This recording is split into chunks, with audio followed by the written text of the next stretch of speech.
This is the full view as the countdown to tomorrow's election in Zimbabwe accelerates. Politicians are doing some last-minute vote grabbing, and even the former president, Robert Mugabe, availed himself, lending a hand to the opposition by denouncing his old party, the Zanu-PF. Our reporter Chriselda Lewis is in Harare watching the latest developments. It's the quiet before the storm, just hours before Zimbabweans make their mark. Yes, I'm able to vote, just because it's my first time to vote. Yeah. We need good governance in our country, and Zimbabwe must be right. Everything must be. We need food on our table.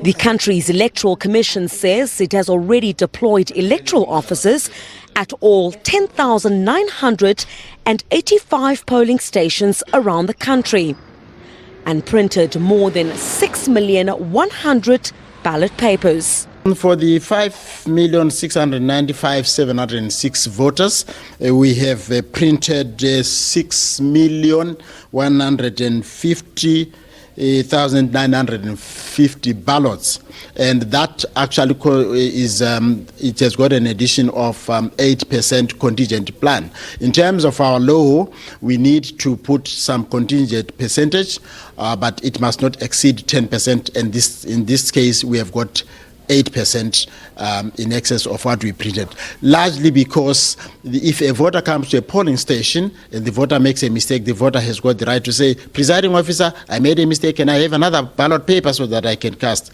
That is why we have got this small percentage. But the road to now has not been without tough talk from the leading political parties. The ruling party not happy with the opposition's warning that it will not accept an Emmerson Mnangagwa victory. You do not go in an election with that mindset.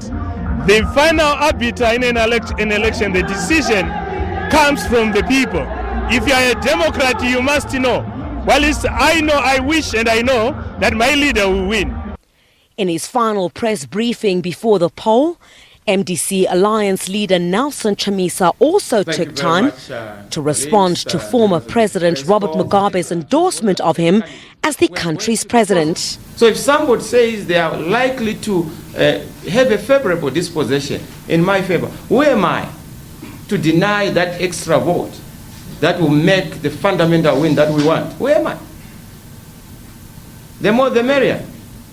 You don't choose, you don't discriminate against voters. Well, it's now down to the wire as Zimbabwe's more than 5,600,000 voters go to the polls. Well, it's a choice between the current government and the official opposition and several other small players. Well, ultimately, it's these people who will have the final say on who will lead them. Chriselda Lewis, SABC News in Harare, Zimbabwe.